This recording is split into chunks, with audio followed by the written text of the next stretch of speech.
Parasara online astro TV நேயர்கள் அனைவருக்கும் பணிவான வணக்கம். பரமத்தி வேலூர்ந்து சந்தன் பேசுகிறேன்.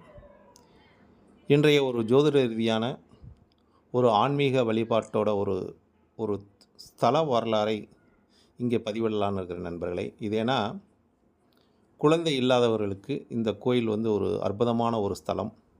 அதேமாரி ராகு கேது பரிகாரத்துக்கு உண்டான ஒரு அற்புதமான ஒரு ஸ்தலம். இது எல்லாமே அனுபவத்தில் உணர்ந்த ஒருத்தரின் அனைவரின் நிலைப்பாட்டை நான் அறிந்து கொண்டதனால் இந்த ஸ்தலத்தோட ஒரு முக்கியத்துவத்தையும் உங்களிடத்தில் பகிர்ந்து கொள்கிறேன் நண்பர்களே. ஏன்னா இந்த ஸ்தலம் என்று பார்க்கும்போது மோகனூரில் அமைந்துள்ளது. மோகனூர் விட்டு நாமக்கல் செல்லும் வழியில் 1 கிலோமீட்டரில் சங்கர பாலா நாகராஜர், அதே மாதிரி